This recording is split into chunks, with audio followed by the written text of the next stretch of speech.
दोस्तों नोमैड लोकेश 99 के एक और एपिसोड पर आपका स्वागत है। मैं इस समय निकला हूं इंदौर से और इंदौर से धार क्रॉस करते हुए बढ़ रहा हूं राजगढ़ की तरफ। और राजगढ़ में मैं मोहन खेड़ा को कवर करने वाला हूं। जी हाँ, ये एक प्राचीन जैन तीर्थ है जिसके बारे में काफ़ी सारी जानकारियां मैं आपके सामने लेकर आऊँगा। फिलहाल मेरे साथ दिख रहे हैं मेरे पुराने मित्र विजय जी तोमर और साथ ही उनके बगल में जो ड्राइविंग सीट पर है प्रमोद जी शर्मा। हम तीनों पुराने दोस्त हैं और जिसे कहें कि जब भी राजगढ़ आना होता है तो ऐसा शायद ही होता है कि कभी इनसे मुलाकात ना हो और पुरानी यादों के साथ हम एक क्वालिटी टाइम शेयर करते हैं। और अभी उसी सफ़र पर हम धीरे धीरे आगे बढ़ रहे हैं।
दोस्तों मोहन खेड़ा तीर्थ में एंटर होने से पहले मैं जिस जगह खड़ा हूँ इसे तलेटी कहते हैं। जैन धर्म में ऐसी मान्यता है कि किसी तीर्थ स्थल पर जाने से पहले आपको तलेटी से होकर जाना चाहिए, ताकि इसमें एक पवित्रता का भाव होता है कि वहाँ पर जाने से पहले यदि आप यहाँ आते हैं तो आप अपने आप से खुद को पवित्र कर लेते हैं। जिस तरह से गुरुद्वारे के अंदर प्रवेश करने से पहले लोग अपने हाथ और पैरों को धो लेते हैं, उसी तरह से कुछ शायद तलेटी की मान्यता है। और दोस्तों अभी हम उस रास्ते पर हैं जो रास्ता हमें मोहन खेड़ा तीर्थ की ओर लेकर जा रहा है। और ये बिल्कुल हम नज़दीक पहुंच चुके हैं।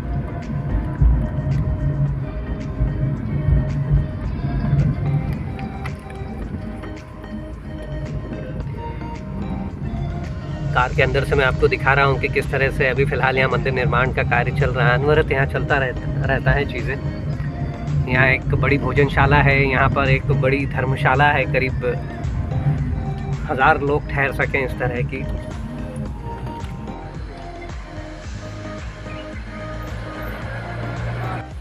दोस्तों मोहन खेड़ा तीर्थ पर मैं आ चुका हूँ। हालांकि अभी मैंने अंदर एंट्री नहीं ली है, लेकिन उससे पहले बाहर ही आपको यहाँ जैन सेन सुरेश्वर जी महाराज साहब का एक म्यूज़ियम मिलेगा जिसे आप देख सकते हैं। मैं अभी थोड़ी देर बाद उसे अंदर कवर करने वाला हूँ।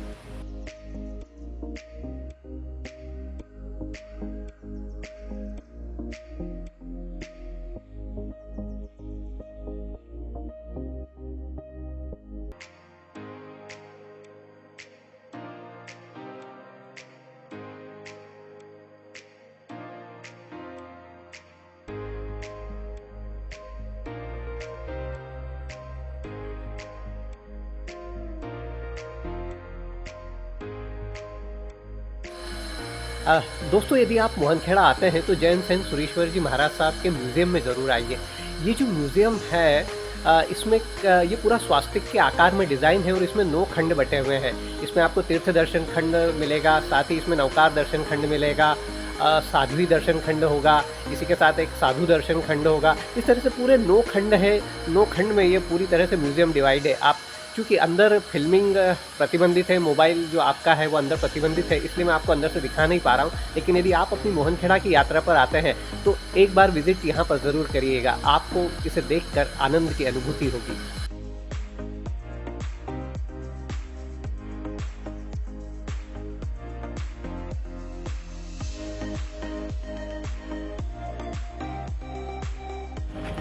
दोस्तों अपने ट्रैवल ब्लॉग के इस सफ़र पर मैं अभी आ पहुंचा हूं धार ज़िले के राजगढ़ में।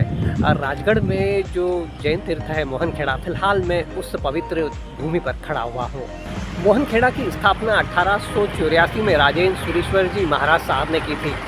1957 में बाद में फिर इस मंदिर का रिनोवेशन हुआ, जीर्णोद्धार हुआ और उसके बाद में यतीन्द्र सूरी जी और चंद्र सूरी जी महाराज साहब ने इस मंदिर में मूर्तियों की पुनर्स्थापना की। मोहनखेड़ा में आदिनाथ भगवान, ऋषभदेव, पार्श्वनाथ और अन्य तीर्थंकरों की मूर्तियां हैं जिन्हें आप देख सकते हैं। जैन धर्म के लिए एक यह बेहद पवित्र तीर्थ स्थल है जहां भारत भर से हर साल लाखों लोग दर्शनार्थ उमड़ते हैं। दोस्तों, यदि मोहनखेड़ा की लोकेशन यदि आपको बताना चाहूँ तो यदि आप अहमदाबाद साइड से आ रहे हैं तो आपको झाबुआ क्रॉस करते हुए राजगढ़ तक आना होगा और राजगढ़ में एंटर होने से पहले ही राइट हैंड पर मोहनखेड़ा के लिए एक टर्न आ जाता है। यदि आप इंदौर साइड से या भोपाल साइड से आते हैं तो आपको धार तक आना होगा और धार आने के बाद राजगढ़ आकर आप मोहनखेड़ा तक आ सकते हैं। मोहनखेड़ा धार से करीब 45 किलोमीटर है और यदि इंदौर से बात करें तो करीब 105 किलोमीटर पड़ता है। वहीं झाबुआ से ये करीब 45 किलोमीटर पड़ता है। मोहनखेड़ा तक यदि आने की बात करें तो आप सड़क मार्ग के द्वारा यहाँ आसानी से पहुँच सकते हैं। इंदौर होते हुए आपको धार आना होगा और धार के बाद आप राजगढ़ की ओर बढ़ेंगे तो आप यहाँ तक पहुँच जाएंगे। सड़क मार्ग बेहद अच्छा है। NH 59 का जीर्णोद्धार हो चुका है। यूँ कहे कि NH 59 फिर से बन चुका है और अब आपको जो पुरानी गड्ढों की समस्या थी उससे सामना नहीं होता है। यदि आप बाय फ्लाइट आते हैं तो इंदौर एयरपोर्ट सबसे नज़दीक का एयरपोर्ट है और साथ ही रेलवे स्टेशन की बात करें तो इंदौर ही सबसे नज़दीक का रेलवे स्टेशन है। बाय सड़क या बाय पर्सनल व्हीकल यदि आप आते हैं तो आप यहाँ तक आसानी से आ सकते हैं। दोस्तों, इस मंदिर की जो स्थापना थी वो पौष शुक्ल सप्तमी के दिन हुई थी। उसी परंपरा में आज भी यहाँ सप्तमी के दिन एक बेहद भव्य मेला लगता है। उस मेले में पूरे भारत से लाखों लोग आते हैं। इस तरह की भी मान्यता है कि उस दिन यहाँ पर केसर बरसती है।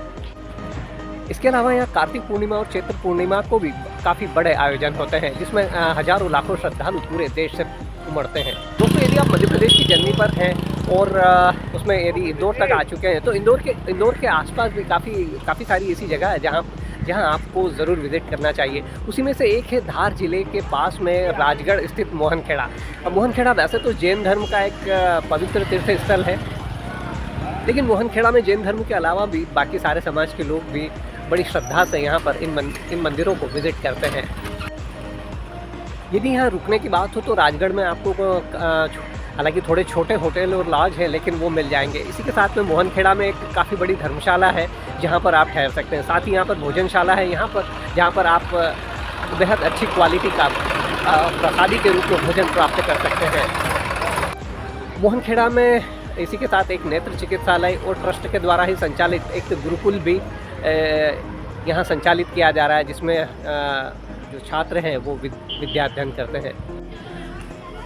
गुरु सप्तमी के मौके पर यहाँ पर करीब 5 दिन का मेला लगता है जिसमें लाखों श्रद्धालु पूरे भारत भर से आते हैं। कुछ ही बरस पहले ऋषभचंद विजय जी महाराज साहब थे जिनकी वजह से मोहनखेड़ा तीर्थ को नई ऊंचाइयाँ प्राप्त हुई है। दोस्तों, ये वो मेन गेट है मोहनखेड़ा जैन तीर्थ का जहाँ इस समय मैं खड़ा हुआ हूँ। यहाँ से अब मैं आपको अंदर लेकर चलूँगा।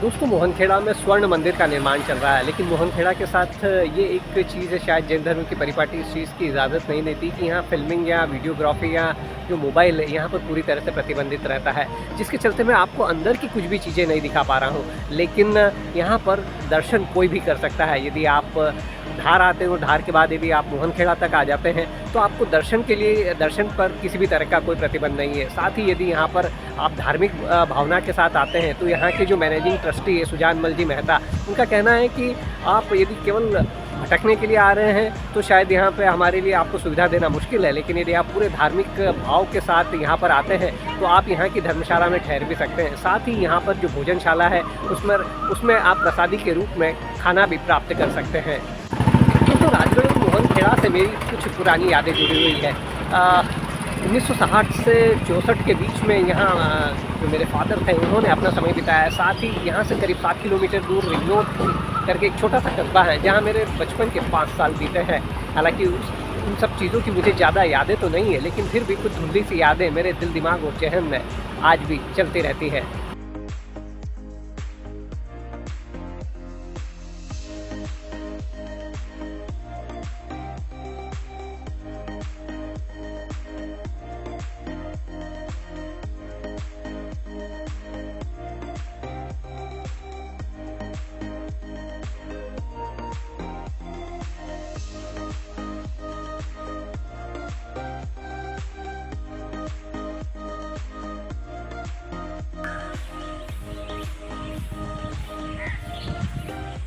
दोस्तों मंदिर के अंदर भले ही मैं आपको कुछ नहीं दिखा पा रहा हूँ, लेकिन जो मंदिर के सराउंडिंग एरिया में जो जो चीज़ें हैं, अभी मैंने आपको गौशाला दिखाई है, साथ ही ये यहाँ पर एक छोटा सा गार्डन है जिसमें काफ़ी सारे खरगोश आपको दिखाई दे रहे हैं।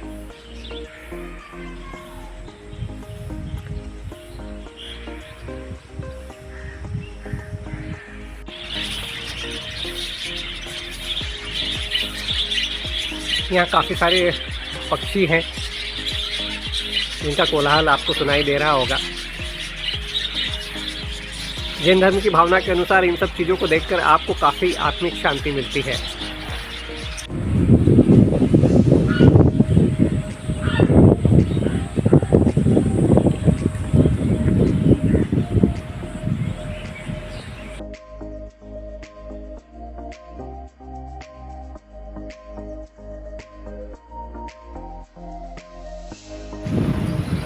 दोस्तों नोमैड लोकेश 99 के इस सफ़र पर फ़िलहाल बस इतना ही।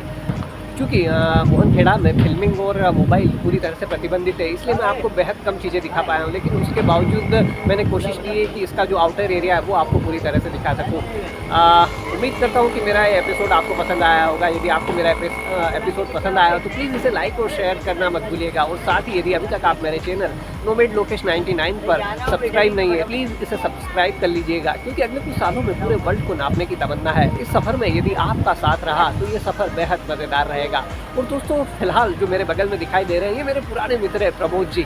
और मैं जब भी राजगढ़ आता हूँ तो मेरा राजगढ़ का सफ़र प्रमोद, विजय, गणेश और साथ ही चौहान जी के साथ के बगैर अधूरा रहता है।